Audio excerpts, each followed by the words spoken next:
Hi everyone, welcome to Lunchtime Bites with Ursa, North Carolina. We are just waiting for folks to join. We'll probably get started a couple minutes after noon.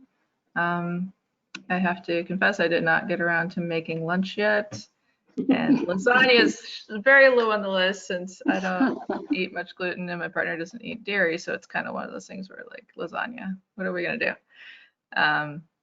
But you know, as you're joining, please feel free to put your name and where you're from in the chat, and we'll get going in a couple seconds. If anybody did make the recipe, let us know. Or tell us what you are having for lunch, because it's lunchtime.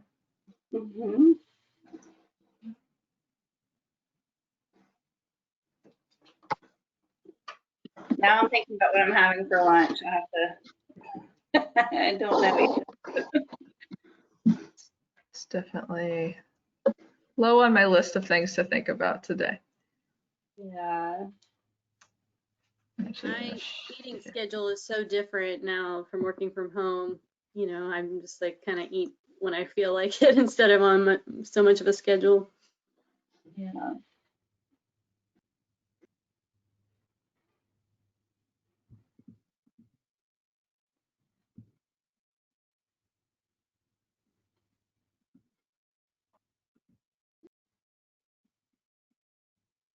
All right. We got Michael Jemison. Jim is here again from Carolina Raptor Center. Michael had a salad with ranch. It's one of my board members.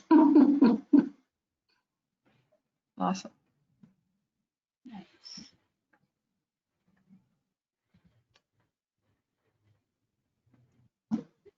There's a lot of folks joining, so if you just hopped on, we're sharing where we're from and what we're having for lunch, and we'll get started in just a minute or two.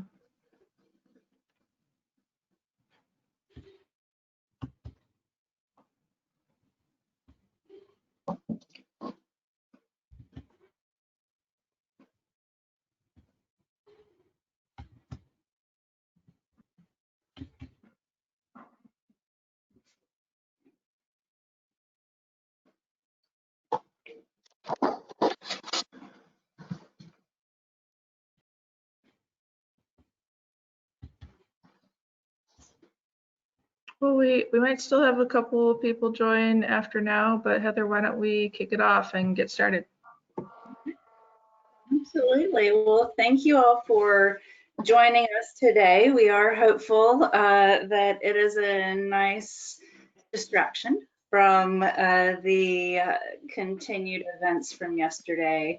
But we're very happy to have you here. If you are not familiar with who Ursa, North Carolina is and why we're organizing this, I just wanted to spend a minute to share with you. EarthShare North Carolina is a coalition of nonprofit organizations that are all working for the health of our natural resources that are the foundation for North Carolina's health and quality of life. So this means working on protecting our rivers that sustain our fisheries and safe and fishable waters in North Carolina, air quality that's safe for all people, land use that sustains healthy and sustainable food, access to wildlands that particularly now are our escape and feed our soul and our physical and mental health, and much more. But as you see, these are organizations that work across the breadth of the environmental community. And we are 28 nonprofits that are based here in North Carolina, and we're also affiliated with organizations that work nationally on causes that transcend state borders. But there's two things that are critical to the effectiveness of all of our member nonprofits, and that's that they have people that are dedicated to the causes and resources to fuel their programs. And EarthShare North Carolina's unique purpose is to work on those two areas. We connect people with the work of our member nonprofits through employee engagement programs like this and like today. And so there's an image here of the nonprofits that make up EarthShare North Carolina. There may be groups that you have volunteered with there or donated to or learned about already. And so we're really happy today for the chance to introduce you to 2 more organizations if you are not already familiar with them. We have Conserving Carolina here with us and Clean Air Carolina. And we're going to start with Jen Tudor of Conserving Carolina. And before I hand it over, I'm just going to share that we have a video that we created so you can get a sense of that breadth of North Carolina's nonprofits and work. And Rachel's going to put the link to that video in the chat. And we really encourage you at the end of the presentation just to cap it off by heading over there and watching that that video that's less than 2 minutes. All right, well, Jen and June, thank you so much for being here. Jen from Carolina. All right, let me get my PowerPoint going here.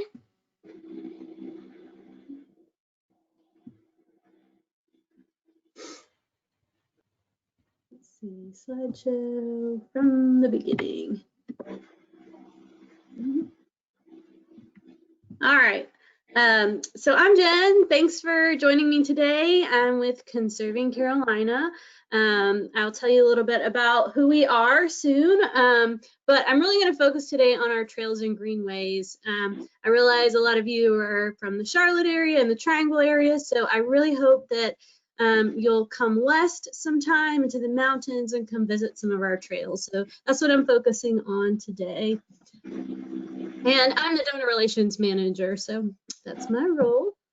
So Conserving Carolina, we are a conservation organization. Our mission is to protect, restore, and inspire appreciation of the natural world.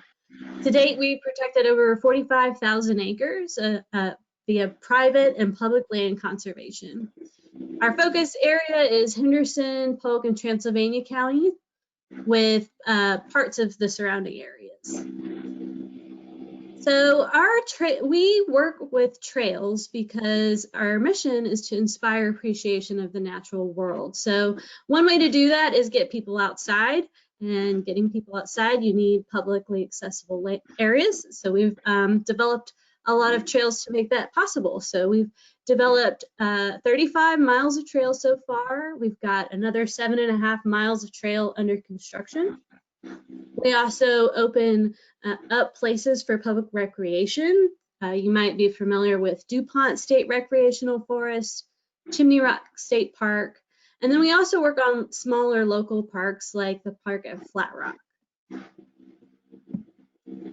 So I'm going to go through several of our trails today just to give you a quick glimpse of what they're like. But at any point, you can go to our website, conservingcarolina.org, and go to our Get Outside page, and we have full descriptions of all of our trails, trail maps, directions on how to get there. You can learn a lot on our website, so please do that.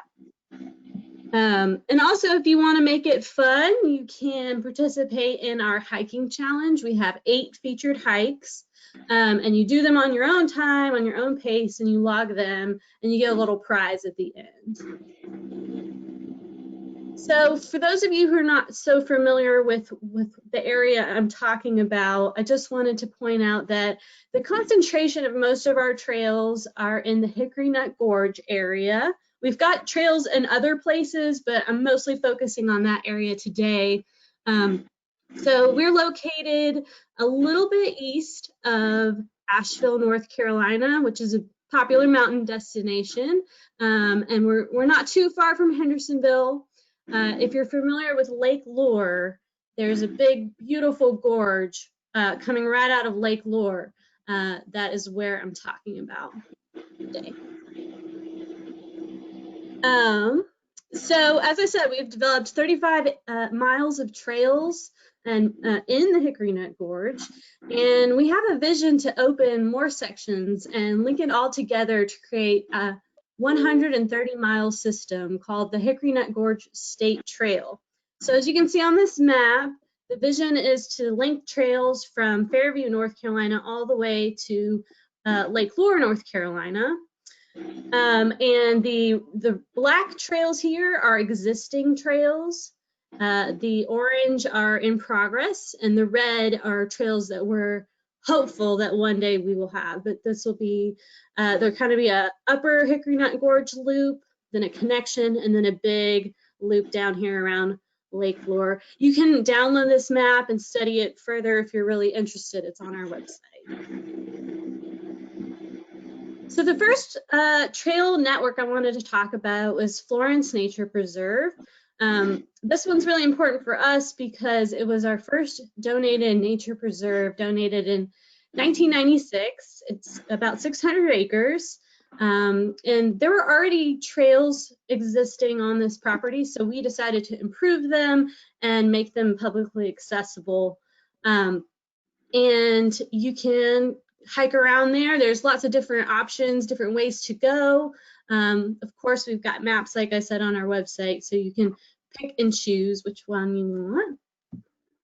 And I have to talk about Bear Wallow. Bear Wallow is definitely our most iconic crowning jewel trail. It's just gorgeous.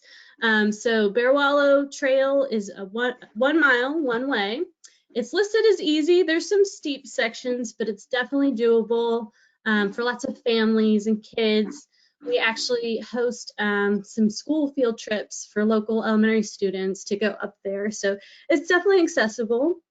The beautiful thing is that we have actually protected pretty much most of this mountain. There's 476 acres of protected land.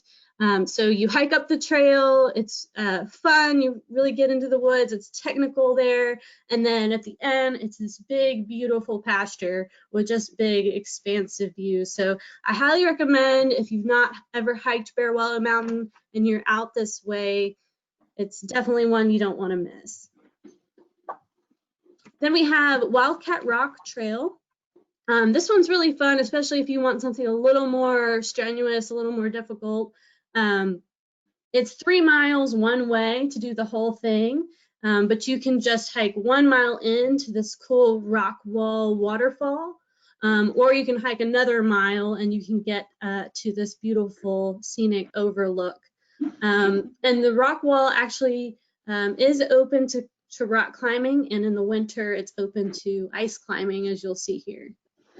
So that's a really cool one, and that one actually won a national award for the design and construction of the trail, so it's really well done. And then if you want to get even more adventurous, we have our Weed Patch Mountain Trail, which is kind of further out in Lake Lure. It's 10 miles one way. It's open to mountain biking, hiking, and along the way you'll see Eagle Rock and Gray Rock. Those are the 2 key vista points, and we even allow rock climbing at Eagle Rock. So this is a really cool one that has not been open all that long, just the past couple years. And that one also won a national award for design and construction. So that's a really cool one if you want to get far out and feel like you're really in the wilderness. If harder trails like that are not really your pace and you're more interested in a nice leisurely stroll, we also support local greenways, and we work with local municipalities to support greenways and their expansion.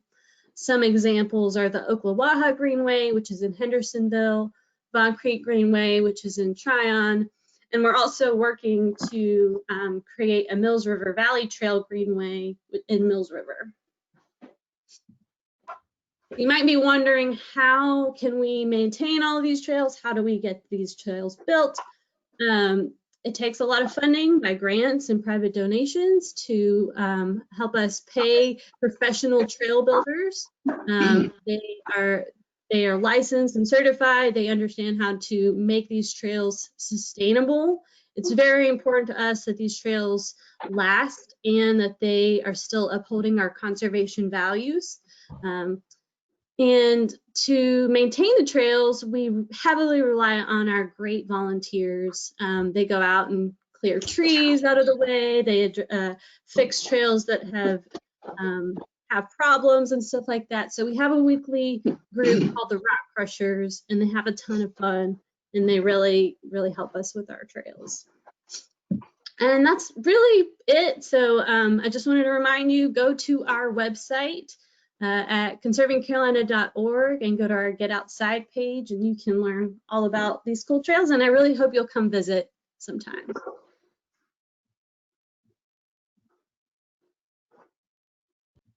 That's all I got.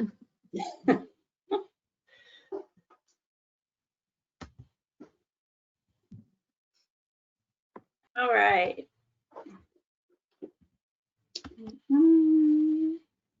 Hi, okay. Hi, everyone. I think you may have lost Rachel, but Jen, thank you so much for that. And there's an area in Hickory Nut Gorge called the World's Edge, and I always thought it was the most wonderful thing that you all have protected that. Could you imagine getting to the World's Edge and seeing a hotel there? I mean, I just have always loved that name. June, thank you so much for being here from Clean Air Carolina. I'm going to hand it over to you. All right, and you've got my slides, right, Heather? I imagine Rachel's slides, and I'm not sure, let's see. I'm not sure what would have happened to, let's see what we can do. Okay. Just one sec.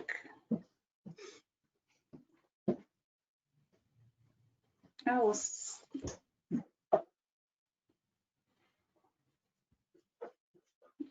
see.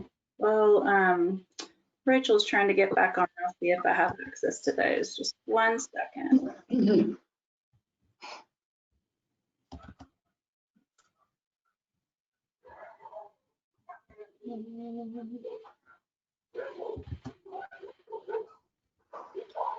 All right.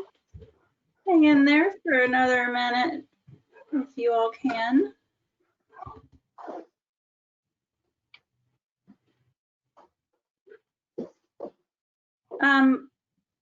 June, if you have, I do see them. Let's see.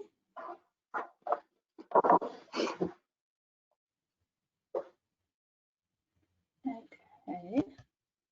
And if somebody wants to give me a tip, I have not shared my screen on WebEx before. Anybody knows how I can?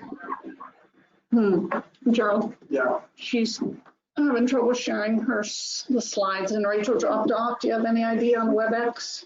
It looks like Rachel got them up there. Oh, Yeah. Or no? I think I can't see them. okay. All right. Sorry, people. We will. Heather, on my toolbar next to on the menu, there's like a vertical toolbar, and one of those icons is the screen sharing for me.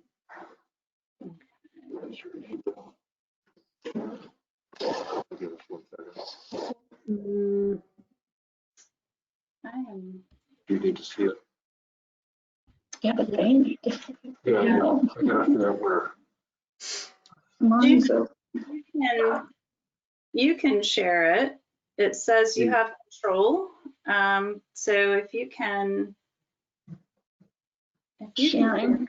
You know, we have to find this. We have to find the slides first. Where's your email?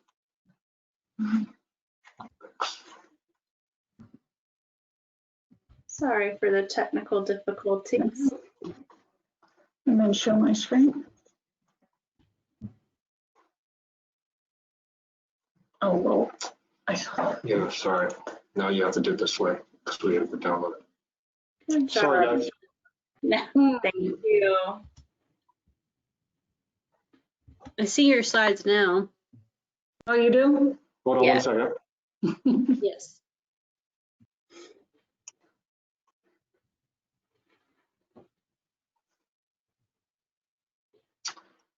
Can you?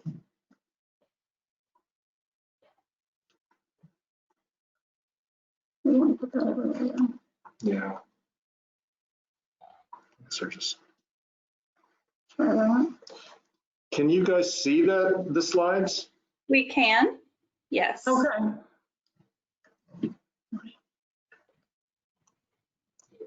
I need my script. Oh, yeah, sorry. Hold on. Okay. All right. Folks can hear me and see me? I mean, see the slides. Yes. Okay. All right. Well, let me go ahead and move through so we can finish on time. I'm June Blotnick. I'm the Executive Director of Clean Air Carolina. And I want to thank you for having me. And I'm going to talk just briefly about air quality, very briefly about our air quality in North Carolina, and wanted to share with you just a quick snapshot of some of our environmental justice work we're doing in Charlotte. So Clean Air Carolina was started in 2003 in Charlotte to address the serious air pollution problems we had at the time. There were actually about 24 counties along the I-85, I-40 corridor that did not meet the federal standards for ground level ozone pollution. So we were just a grassroots group, a handful of people that started our nonprofit, and over the years, we've grown and we've expanded our program across the state. So we do have an office in the Triangle and an office here in Charlotte. And this slide just shows our mission statement and some of the programs that we've had over the years. And you know, improving air quality, cleaning up the air is not an easy job. And so we have lots of partners. So we've engaged first early on the medical and public health community to get them involved in advocating for clean air with decision makers and also educating their patients. We have a program engaging students, all ages of students and teachers and parents. We started a citizen science program just a few years ago, which I'll talk about more, to get ordinary citizens to measure air pollution in their neighborhoods. We have a strong policy and legal advocacy component, obviously, because that's the way you improve air quality is through public policy. We also have a couple programs focused on climate change, which is a major issue for all of us, and especially here in North Carolina, being a coastal state. So I'll go to, well, let me go ahead and give you the update on our air quality. All of our counties, all 100 counties, meet the federal standards for ground level ozone pollution and particle pollution. And so that's the good news. And so the ground level ozone, I think really in Charlotte region, we just met that standard a few years ago. So it's a big job. And the reason the air quality's improved primarily is we passed a bipartisan law in 2002 to clean up our coal plants. And that took about 10 or 12 years to do that. And then cars have been getting cleaner. So state and federal policies have been the reason why our air quality has improved. But for ground level ozone in the Charlotte region, at least, we're right on the line between meeting the standard and not meeting the standard. It's not a good place to be. But the thing we have to remember about federal standards is that the American Lung Association, obviously our organization, American Heart Association, many other groups believe those standards aren't strong enough to protect public health. So that's part of our ongoing advocacy. And the second thing is it depends where you live in terms of the air that you're really breathing every day. So if you live in a rural area where there are no air monitors, you may be exposed to pollution from some industries in your community. And we have a lot of industries in the rural areas. So what you're breathing is going to be different than what might be showing on the daily air quality code. Same thing if you're in the city, if you're in an urban area, if you live near a factory or you take the bus every day and you're breathing diesel exhaust. So air quality really varies a lot depending on where you live and even within cities, which neighborhood you live in. So the big issue obviously is health when it comes to air pollution, and research over the last 15 years has really shown that it affects all ages of people, even women who are pregnant and their fetuses. So it's a major public health issue. It's the #1 public health issue in the world, and most people don't even think about it. Most of the air pollution in North Carolina is invisible. And so we have to find ways, and thanks to new technology, individuals can learn more about what they're breathing. And so what we've done is we basically put portable air sensors in people's hands all across the state. And if you go to our website, Clean Air Carolina, and you go to programs and our Air Keepers program and scroll down, you'll see a map in real time of monitors across the state and what they're registering. And these monitors are measuring particle pollution, which is the most dangerous. Well, compared to ozone and particle pollution, you're going to have more health problems with PM, especially because it's so tiny and invisible and it can get all through your body. So this is a really important issue for public health in North Carolina. I think I might have skipped, those are some of the monitors there. I think I skipped a slide here. We started working in the historic West End of Charlotte 3 years ago to collect data. And as you can see on this map, the historic West End has freeways and interstates through it. Those interstates bring industry to that region as well. So we wanted to start in that area. And these are our first 3 air keepers, Ron Ross, Maddie Marshall, and William Hughes. And the main thing we learned, these are maps about environmental justice. What we learned, and we presented a report to the county commission, is that yes, there were more spikes in particle pollution in the historic West End, and levels were somewhat higher than the monitors that we had in Southeast Charlotte. But what we found, in something that I think all of us are talking about and learning about, is there are health disparities. And so for, even if the levels of pollution was the same in Southeast Charlotte and Northwest Charlotte, the health, because of health disparities, the impacts of that pollution are going to be worse in the communities of color. And that's what we're learning about in the pandemic. And so this first map here is a map of Charlotte in 1935 when redlining was occurring. And redlining is when the financial institutions divested from certain neighborhoods. And so the green part is Southeast Charlotte, where loans were made and financial investments were done. So that's the first map. The second map shows this crescent that is formed around Charlotte, and these are the public health priorities for our health department. The health outcomes in those neighborhoods are worse. And then we get to the 2020 poverty crescent in Charlotte.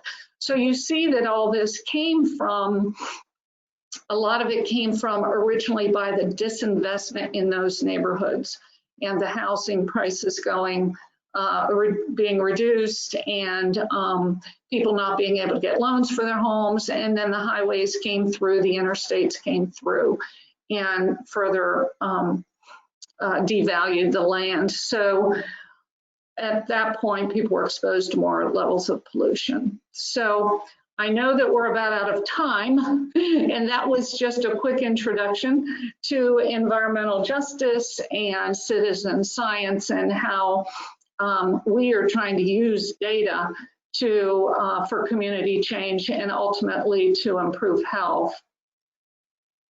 What happened is after the residents reported to the Mecklenburg County Commissioners, they asked for an EPA monitor to be placed in the community, and it is there now. And now the community wants to do create a green district in that area and increase strategic tree planting between the interstates and the neighborhoods, install green roofs and other green infrastructure. So that is just beginning. But the residents are very excited about improving the neighborhood and mitigating air pollution. So I'll stop there. Of course, you can go to our website for more information, and we'll be doing a State of the Climate event on November 12th. We'll have a panel of climate scientists and other advocates, clean air advocates across the state in the evening on the 12th.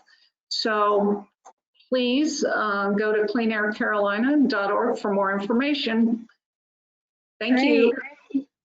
Jen, thank you so much. And I see everyone has stayed on even though we were a minute past. So good job. Your information was so riveting that we didn't lose anybody. And I'm just so impressed with the work and love the Citizen Scientist Project.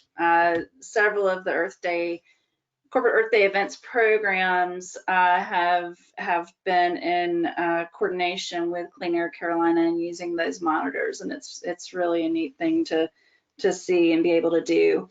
The final thing that I want to share is that we have a door prize for one of our attendees, and so Michael Rodrigo, you are the winner.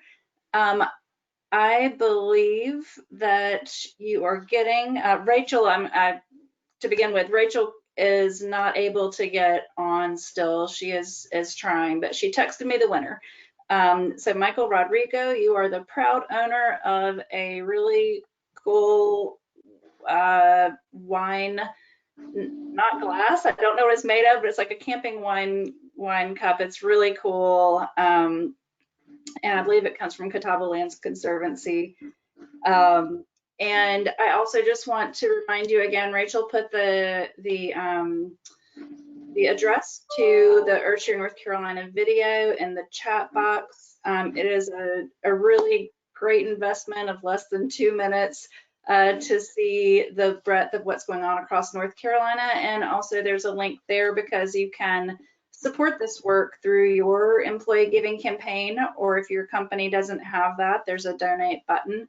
But please help us support the work of these organizations and join us. There's one more Lunchtime Bites next Wednesday. So thank you all. Bye.